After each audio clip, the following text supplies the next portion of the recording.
What's up, guys? It's Matt. On today's edition of the TKW Podcast, Kyle Maggio and I talk about the latest in the Jimmy Butler rumors. We talk about the Nets, Clippers, and Knicks, the three potential teams that Jimmy Butler could end up on that were on his wish list. We talk about whether or not the Knicks actually should make a deal, whether it makes any sense, and if this front office will stick to its word by not giving up any sort of assets. So without further ado, let's talk Jimmy Butler.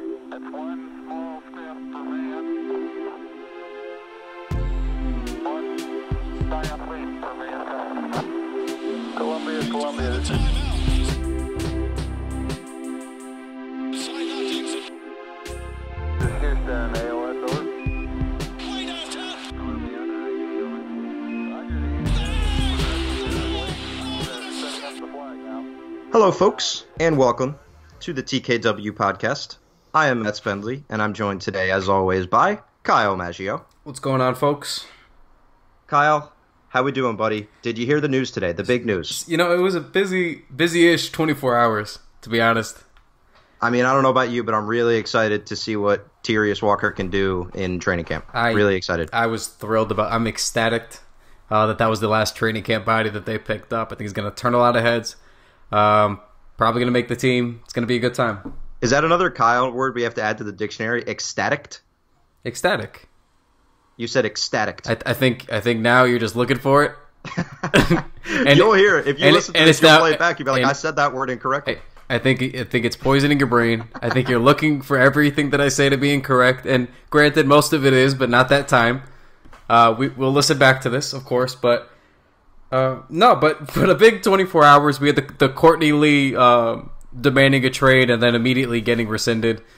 And then obviously the Jimmy Butler news today. So I don't know. It was a very surprisingly busy 24 hours. And this is before we even got to training camp. Yes, I know, and unexpected considering, I think if you had told us what the biggest Knicks news would be, it would be a Joakim Noah situation. But all of a sudden, that's almost been pushed to the back burner with Media Day just around the corner. And that's what I would have expected to have come up, a Joakim Noah buyout. Even a Courtney Lee trade would have surprised me at this stage, but this was a whole nother animal. So we're going to talk about all of the potential options with Jimmy Butler and the Knicks. So for those of you that live under a rock and maybe didn't see anything about this and are just listening to the podcast, Jimmy Butler earlier today met with Tom Thibodeau and the rest of the Minnesota front office and requested a trade out of Minnesota.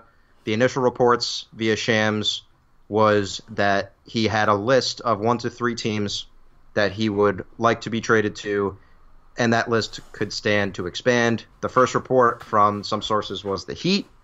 Then we saw the Knicks trickle out, and then Woj came in with the Woj bomb and listed the 3 teams, the Clippers, the Nets, and your New York Knicks, as the 3 potential teams that Jimmy Butler had on his list to be traded to. Now, that doesn't always mean anything, because when Kyrie Irving was traded from the Cavs, the Celtics were not on his list.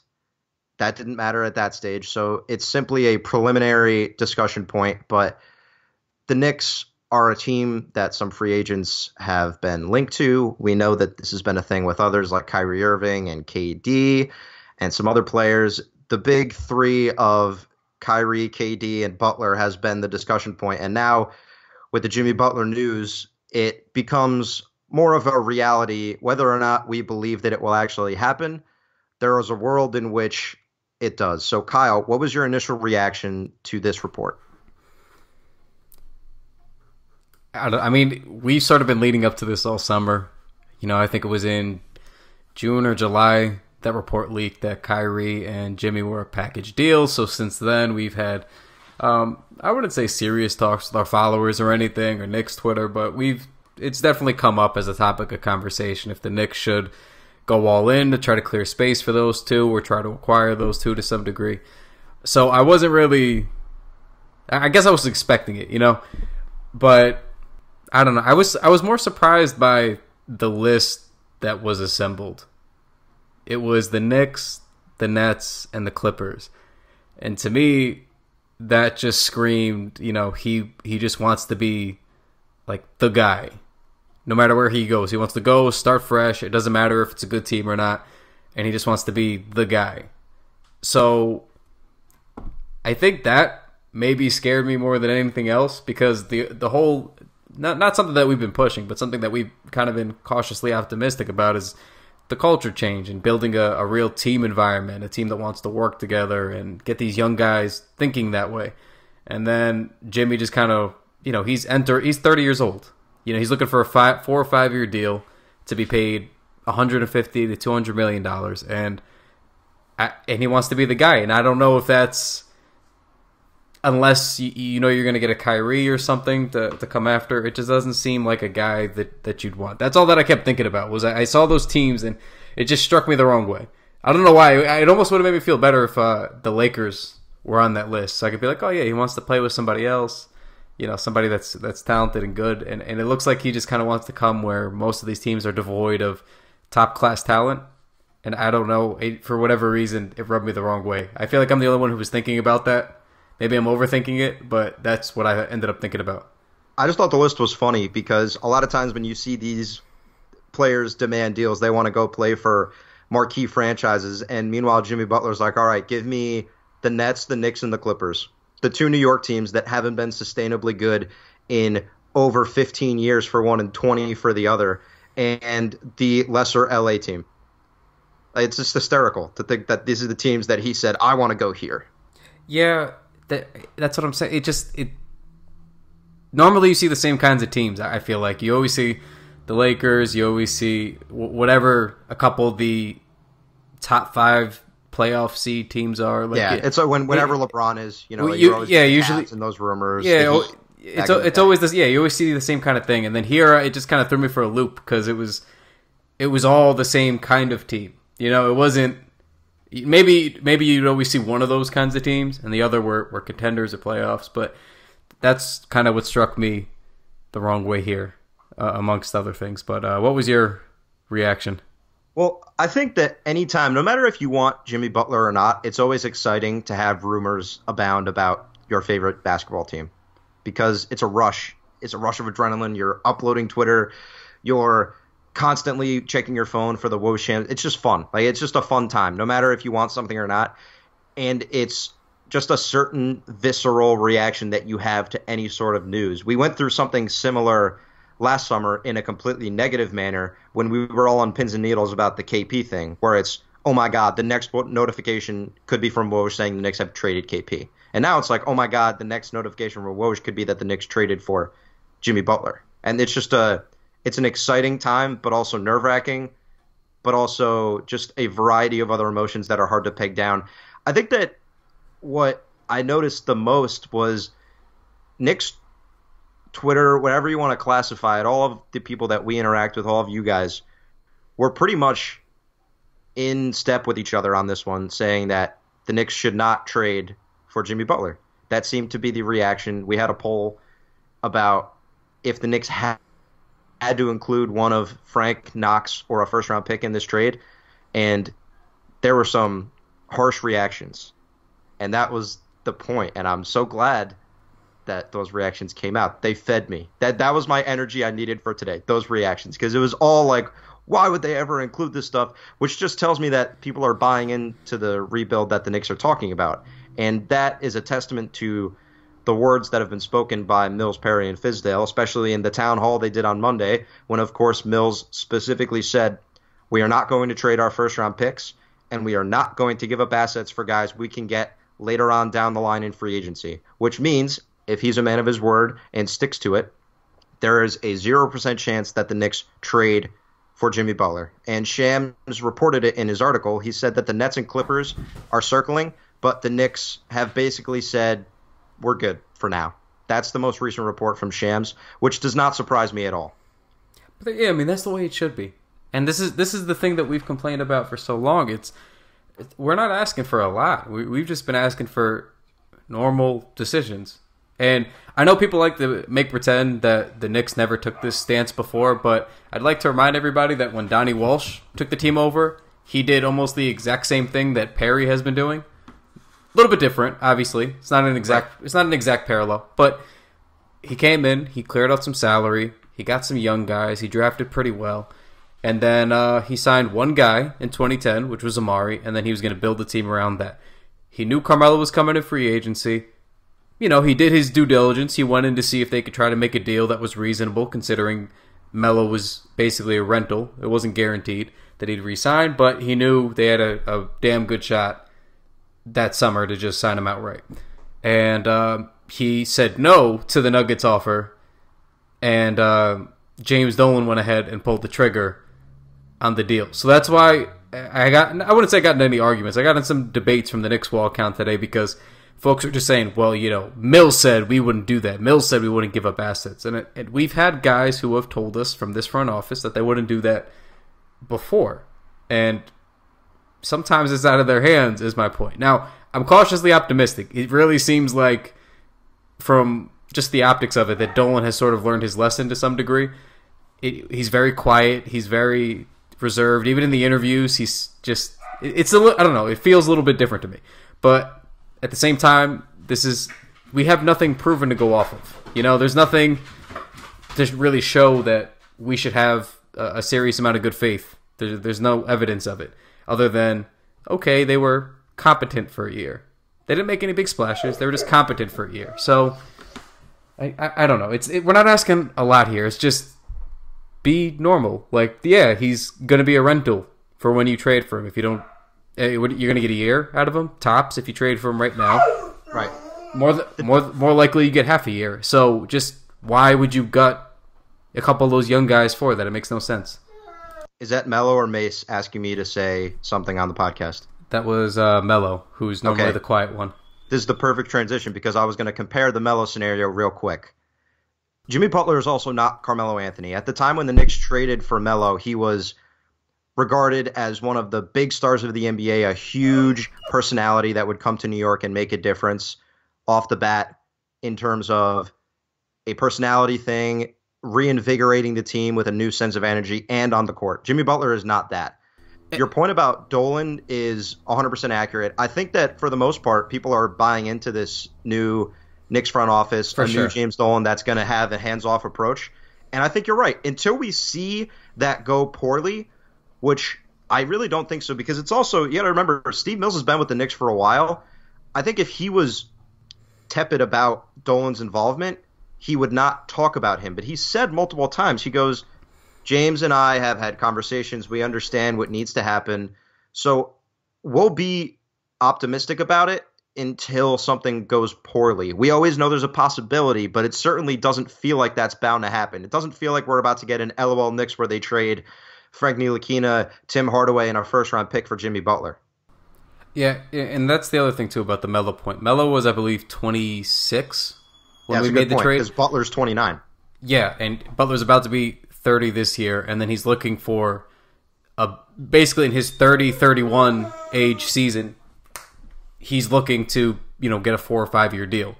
And at the end of that, he's going to be 35 making $40 million. So just scary. Which is scary. And I mean, Melo got lambasted for being 32 years old making $25 million. Yep. So what are we doing here? You know what I mean? It's kind of scary. And again, I like Jimmy Butler. Jimmy's still, I understand he's sort of leaving his prime, but he's still in it. And he's still a very, very good player. He's a top 15 or so player. I think that's probably the consensus. We know what he is on D. That speaks for itself. He's an offensive factor as well. He can go get you a bucket from almost anywhere at any time. Tough guy, gritty, and he's a leader out there. That's what you would want. So in the present moment, all those things are beautiful. But in the context of where this franchise is and where they're trying to get to, again, barring the stipulation that they know something that we don't know about another free agent only joining if Jimmy comes or if Jimmy and Kyrie, you know what I mean? Like, I'm barring that, it doesn't make any sense. And because it doesn't make any sense, I just don't see why they would trade now. Whether they pursue him or not next summer is an entirely different story. But why they would pursue him right now to gut part of their roster to some degree, it doesn't make any sense to me whatsoever. And having any sort of guarantee from Kyrie Irving, for example, is just not feasible at all for a few reasons. One is just because he's coming off an injury, so you never know what's going to happen there. And the number two one that I believe pretty strongly, I said it about when LeBron was in Miami in that 2014 year when they played the Spurs and they lost, I believed very strongly that he was going to stay in Miami, but I was adamant. I said if LeBron wins a championship for the Miami Heat and they three-peat, is he really going to leave Miami after doing that? What if the Celtics have a great year, they go to the finals, and they beat the Warriors? Are you telling me that Kyrie Irving is already going to have a guarantee in his mind before that happens, potentially, to come to the Knicks after winning a championship in Boston, which is a likely outcome since they're going to be the ones coming out of the East, and when you get in a short series, you never know. So I think the Celtics will probably be the second or third title favorite for this season. So it's an outcome that is just on the table. So for him to rule all of that out and just say, oh, I'm just going to come to the Knicks no matter what happens, seems completely ridiculous to me. It is ridiculous. Everybody's let themselves get talked into it because this summer has been just truly something to behold with how people decided to believe this was the turning of the corner. And maybe that ends up being true, but just to the degree of which people believe it is what I don't quite understand. I've been saying this with you since probably April or May that I'm very cautiously optimistic about what Perry's doing. I've been high on what they've been doing just because it's been logical. It's been just simple, easy decisions to make. So I do believe that to some degree this is a turning of a corner, but people making it seem like, in 2 years we're a lock to be a top 3 seed, and that's just not the case. There's a lot of things that still have to happen before this actually takes off to any degree. So I don't know. People just let themselves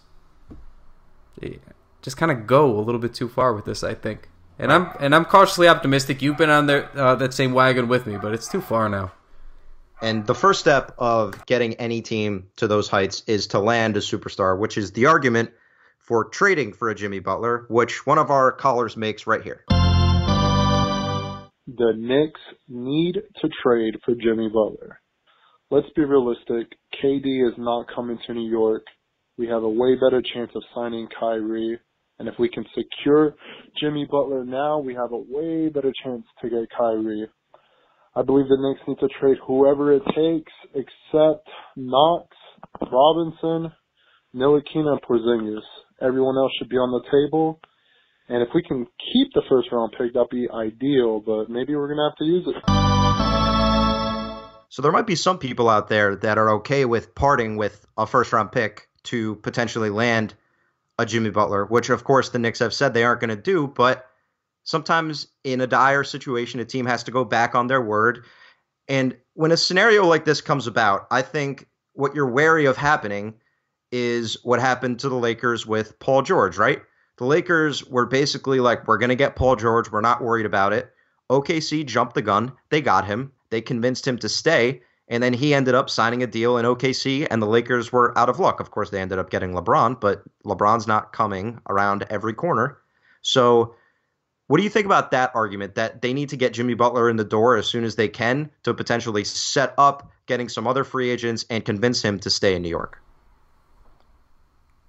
This is sort of one parallel that does kind of ring true for the Carmelo situation, because we got Carmelo, and then that became one argument for why it was okay to overpay at that time to secure Carmelo.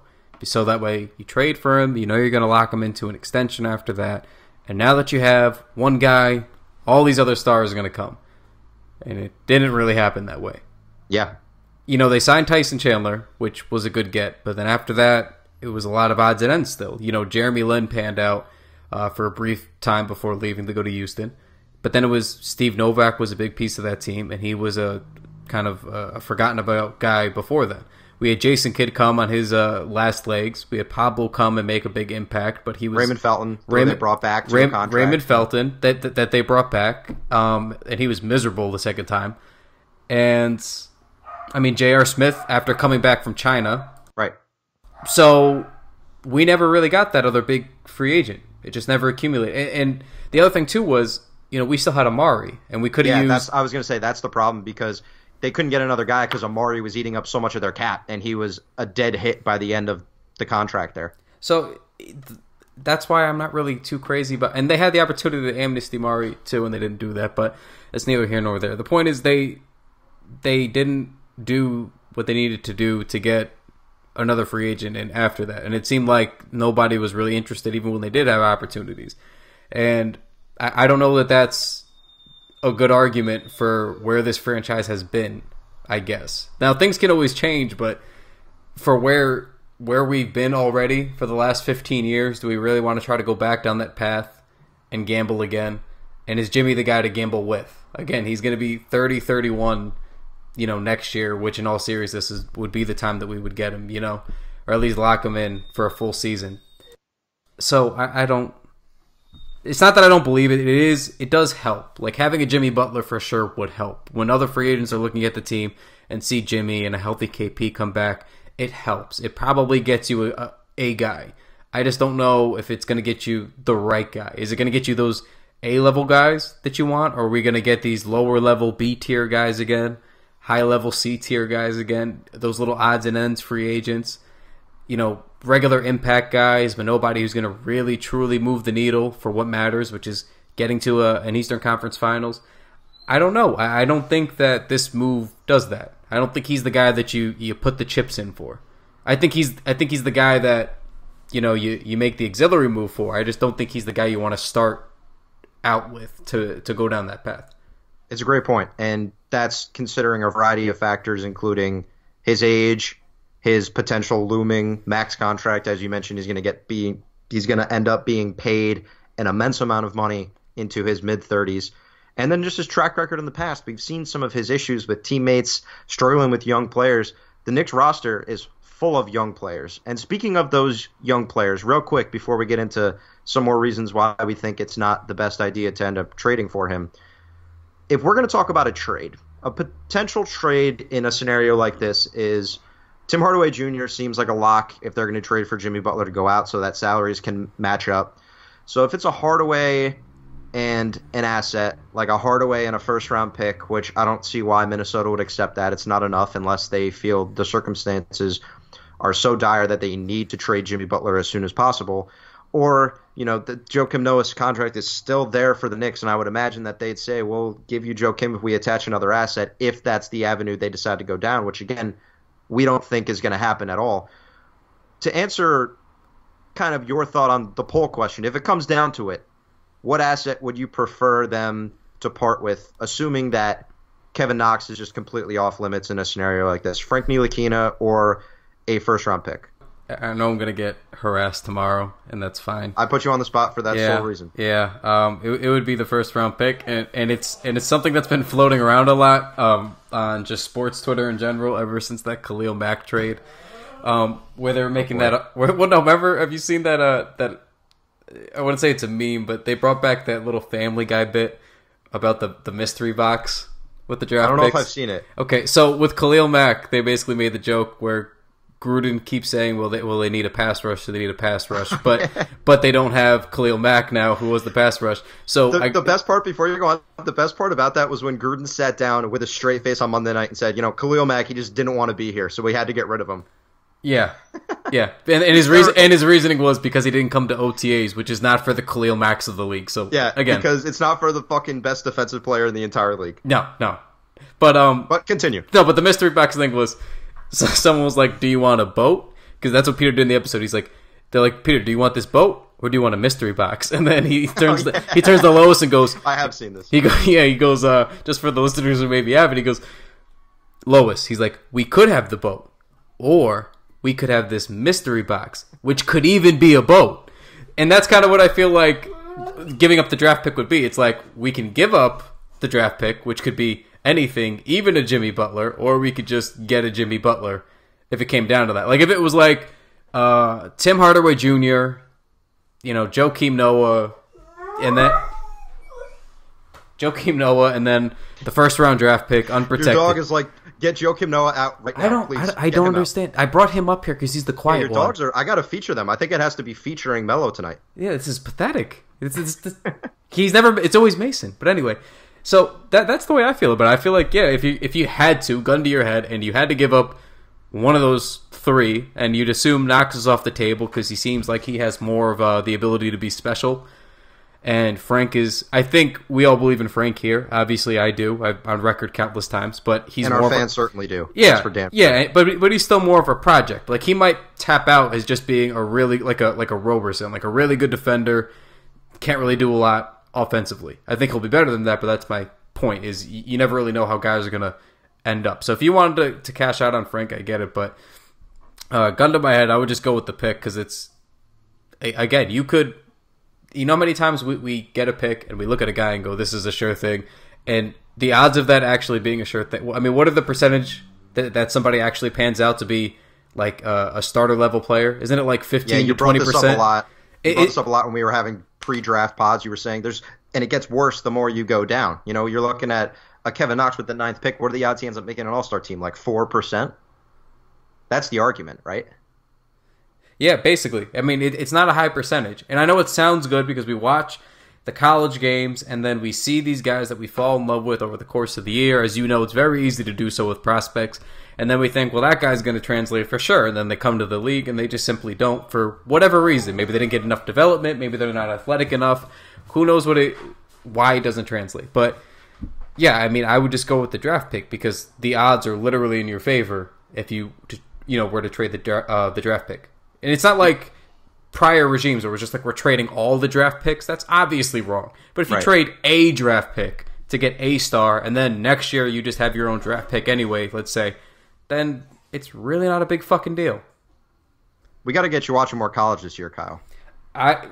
Trust me, it's high on my list. Last year, all I did was when I think we were about 2 months in, and then that's when you got to serious draft prospect watching. I was watching all the Trae Young games on my own, and then that's right. You were watching all the Trae Young and like nothing else. Yeah, and then when you started bringing up the Bridges guys, and that's when I started tuning in to those. So I was watching their games, and that was all I was able to fit in for the most part, and that was fine. But I do want to just watch more, and I'm gonna have to anyway. Yeah, we'll get you going this year. I think to your point, I think it's the right take. If gun to their head and they have to do one, I think you trade the pick. But at the same time, neither of us think this is remotely close to being a possibility because think about it this way. How much have the Knicks talked up Frank Ntilikina in all last season and leading up to this season? There is no shot they trade him unless there's some sort of crazy proposition that comes up. I just don't believe it because it would be going against everything. And the first round pick, like we said earlier this week, Steve Mills sat in front of a crowd of season ticket holders and said, we are not going to trade a first-round pick, especially for a guy that we think we have a chance to get in free agency. And the image of this team, the brand of this team, should be paramount at this stage in the game for the Knicks. This turnaround has been a hard, arduous process for them, and they've been well on their way to making a bigger impact on the league, on players, on executives, and on their fans. If they flip it on their head and make a trade like this, I think the fans would be incredibly upset, especially if it ends up being the type of deal that does not seem like a good one on its surface. So if you have to ask me the chances that Jimmy Butler is a Knick via trade, it's less than 1%. It's less than 1%.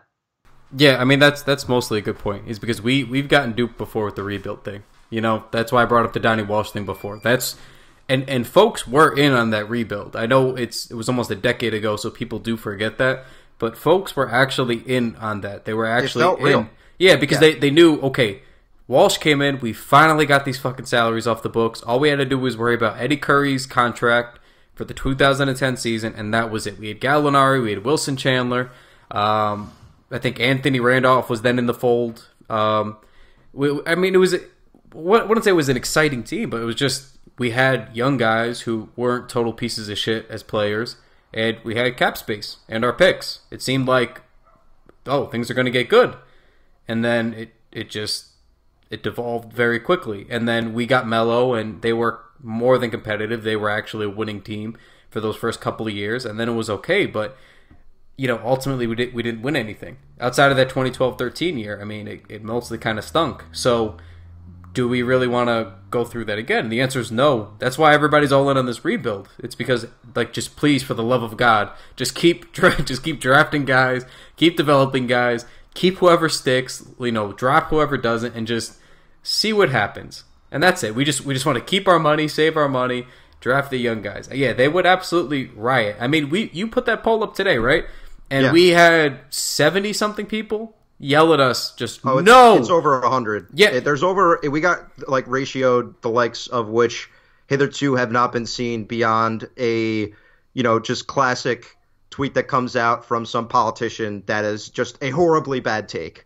That was what our mentions were, which it's a poll, so you expect that kind of thing. But there was an outpouring of vociferous cheers and jeers and everything to that poll. Yeah, so they absolutely would, bro. They would. I agree. They would absolutely riot. It's just not. You got to see this through now. You really do. I mean, you talked to Big Gabe about being patient, about making sure that we do this the right way, we do it the right way, we build slow, we're patient. You can't then suddenly go, okay, well, here's Ntilikina and a protected first-round pick and Tim Hardaway Jr. for Jimmy Butler. And then people just lose their fucking minds. We can't. We just can't. Not at this point. And Butler also represents, he is the personification of a shortcut for the Knicks, which another phrase that's been used a copious amount of times during the offseason by Mills, Perry, and Fizdale is no shortcuts. We're doing this the right way. So at the end of the day, it's unlikely because it would mean that the Knicks are going against everything they've said, which, of course, we all know that's always a possibility. Teams can be enticed, but they realize their past transgressions, and they're not going to let it happen. So let's hear another caller about exactly why the Knicks should not make this deal.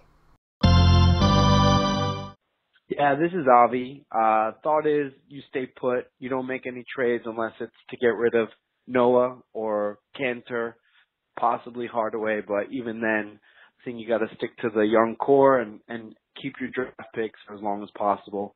Look at Boston. They didn't trade any stars. They didn't trade any picks. They built slowly. Let Fizdale do his thing with the young guys. You don't even know if Jimmy Butler's a good teammate to have. I mean, he's once out of Minnesota. It seemed like he had a bad ending with Chicago. I mean, ultimately, you want these young guys to have a good camaraderie, good bond with each other, and it seems like they got that right now. Don't do anything. You're not winning the East regardless. You're not even going to be the 3rd seed, 4th seed if you get Butler, and you're not giving up major assets to get him too. So let him go to free agency. If he still wants to be a Knick then you make a move maybe. I still like 2-3 other free agents ahead of him, Kyrie, KD. So you stay put. Let him come to you. Let him come to you is a perfect way to cap something like that off, because that's how you make this work. You convince these guys New York is the place you want to be and come here in free agency because we have all these assets that we can offer you to play with without giving them up. And that's what people always comment on the Melo deal. There's eerie similarities because Melo was always a Knicks-Nets, and obviously Jimmy Butler is also listed the Knicks and the Nets, but those teams are in such different positions now than they were at the time of the Melo deal, and different ownership, different mindsets. So I think the main things I took away from that call is a couple good points is the Jimmy Butler teammate thing. I think we always need to consider that, especially on a young roster with the Knicks. Although I do think KP is much different from Cat and Wiggins. I think they're different personalities. And even if you trade for Jimmy Butler, what's the point if it's not going to get you anywhere? You need to shoot to the top. And that's why you wait until you can have an opportunity in free agency to get these guys so that you can keep a infrastructure of a roster around them and welcome them with open arms and say, all your friends are here. We've been waiting for you. Come play in New York because this is where you want to be. If you win here, there's nothing better. This is the place. This is the Mecca. This is New York. Be the free agent to come here and make a difference. And whether that's Butler or Kyrie or KD, leaving an option like that and not mortgaging a part of the future to leave yourself open to that possibility is the number one priority for the Knicks, as it should be.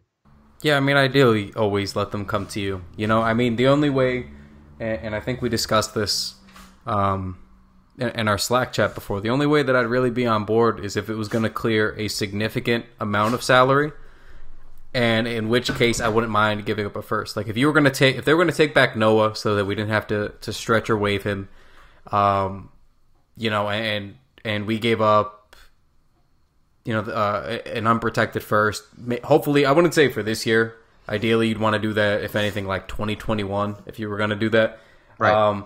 But if you're going to throw that in, and then I don't know what the return would be besides Jimmy, but obviously you got to do... A popular potential trade is Noah, Hardaway, and a first for Butler and Gorgie Jang. But Gorgie Jang does have some money left. Getting Butler also is gaining and expiring. So if you're going to get off some money, it also gives the Knicks some more cap space down the road to potentially re-sign Butler and another guy if that was to come to fruition.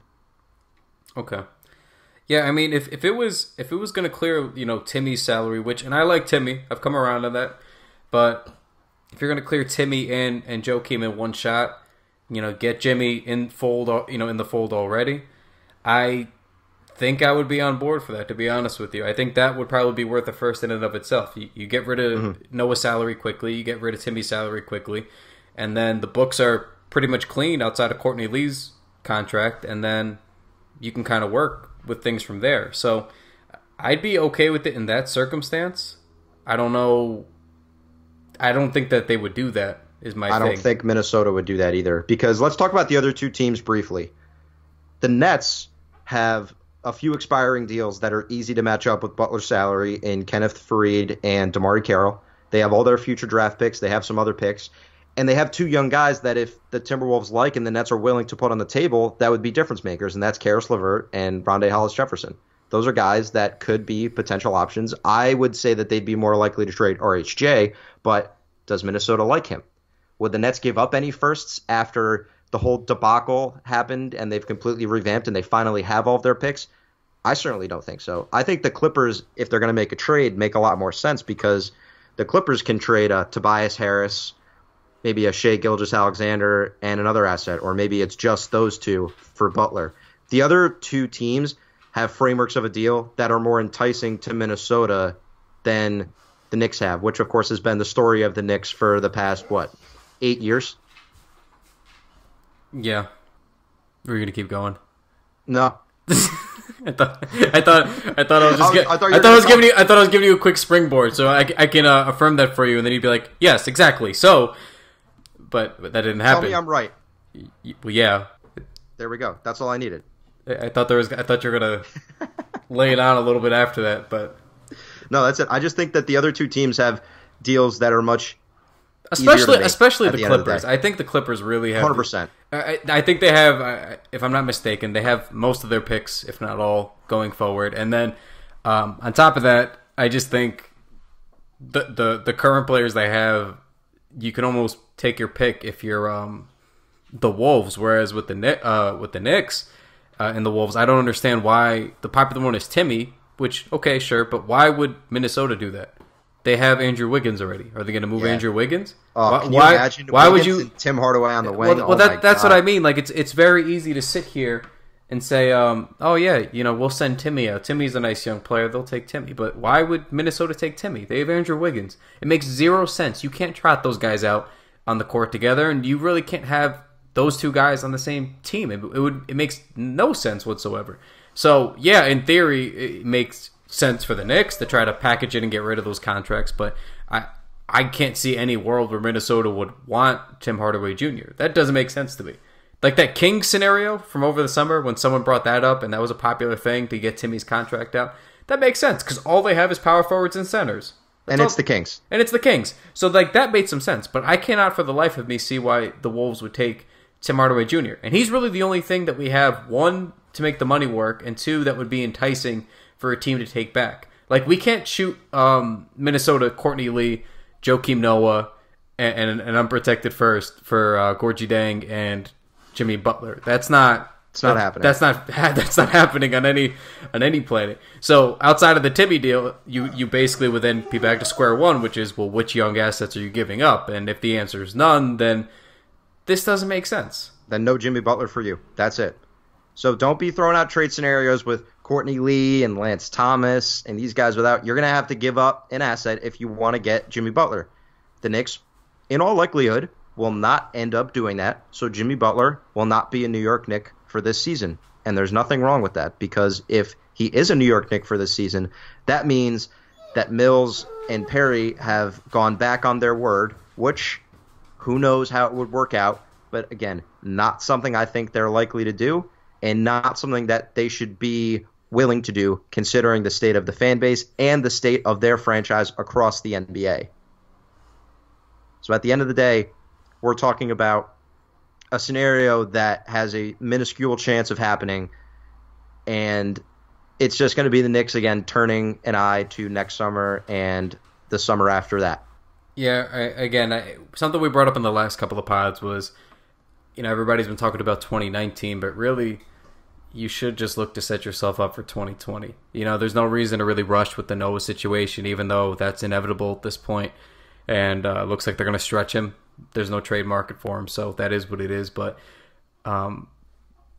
just be patient. I mean, you're going to have basically two swings at this. If you swing and miss in 2019 with the one slot that they're allotted to have, then, just wait for 2020. There's absolutely no rush. The timeline of this team, everybody's, 23 years or younger? I mean, this is a very young team.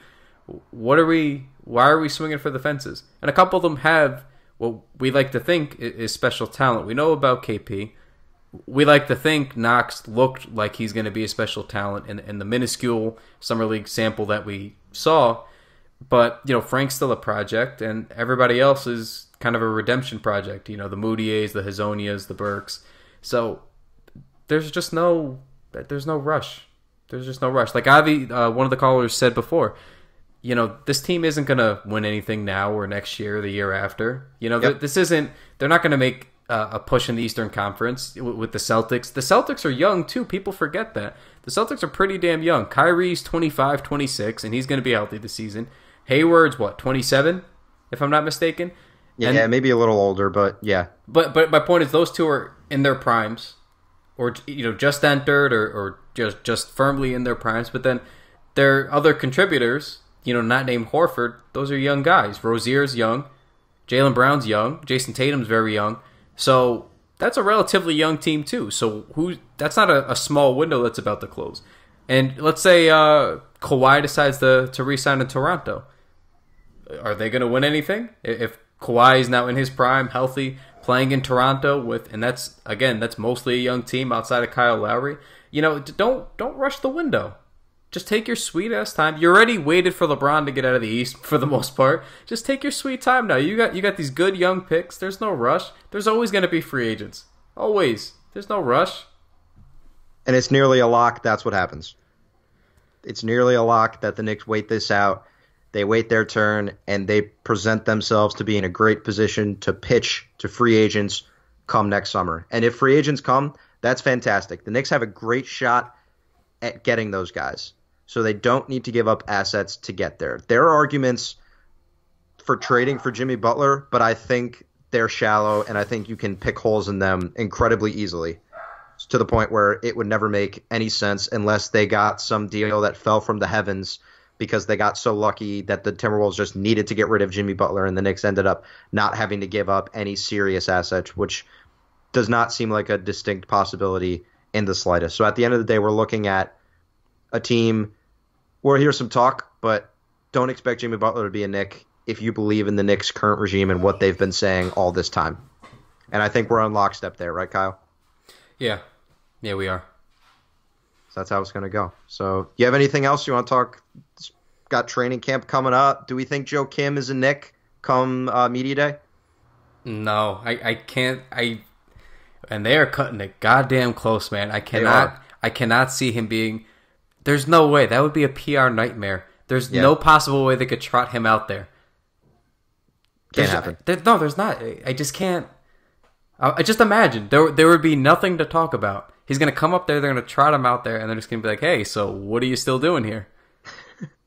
You haven't been with the team in a while. What's going on? Yeah, are you What have you done all summer? How's your beard? Yeah, and then if they don't ask him, I mean, they're going to pelt him with questions about the stretch or being waived or what's he going to do after this. And if not, then it's going to get awkward because you can't ask him regular basketball questions like, Joe Kim, are you excited about the season?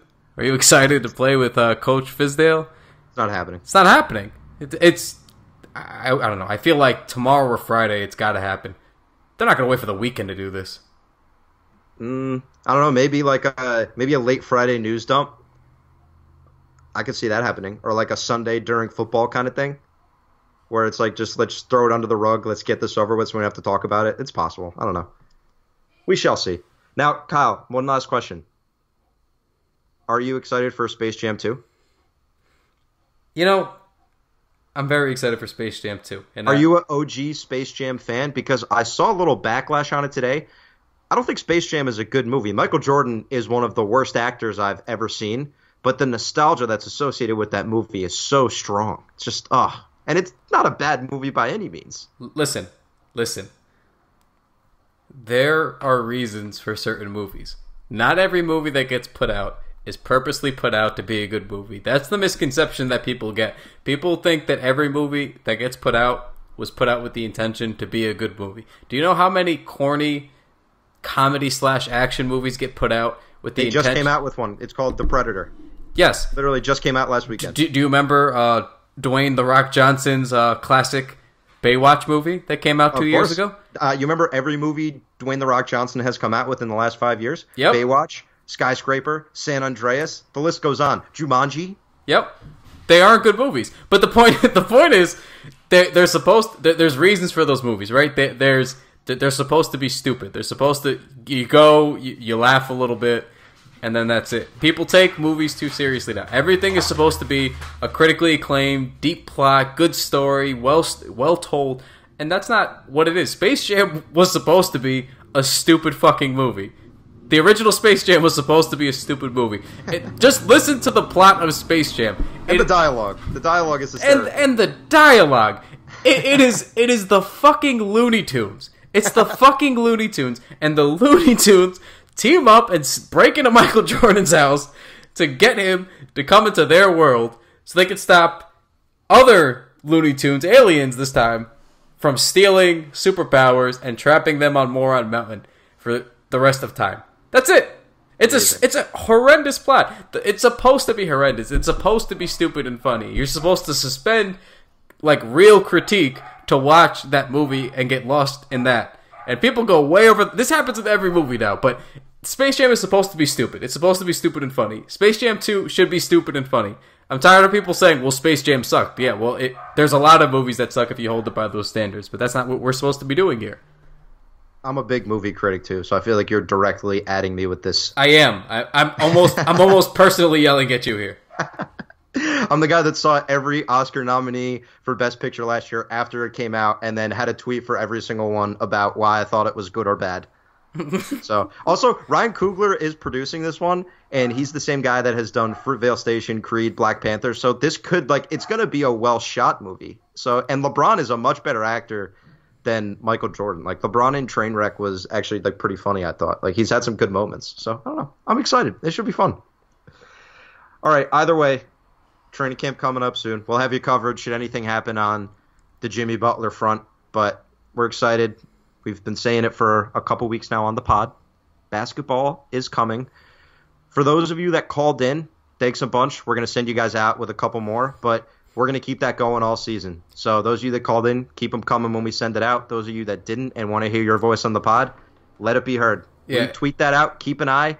It's going to be coming hot and heavy after games. Whenever we have some questions, we want to hear your guys' voices. That's what we have this podcast for. It's for you guys. Yeah, and save that number, too. Don't just wait for us to tweet it. Save that number. If you're watching and it's the first quarter and Trey Burke has missed 15 mid-range jumpers in a row, made some ridiculous turnovers, or Timmy's chucking up a storm and can't hit the ocean, call the number. Just call the number. That's what the number is there for. We want this to be an outlet for you guys to be able to call at any time for any reason. You could see a rumor, a report, anything. Anything. Don't wait for us to be like, guys, talk to us. Save the number in your phone. Call the number as soon as you got to talk about something. We get all of them. They go nowhere. We save all of them. We review all of them. We listen to all of them. And we'll play as many as we can, as many that are good enough to make this.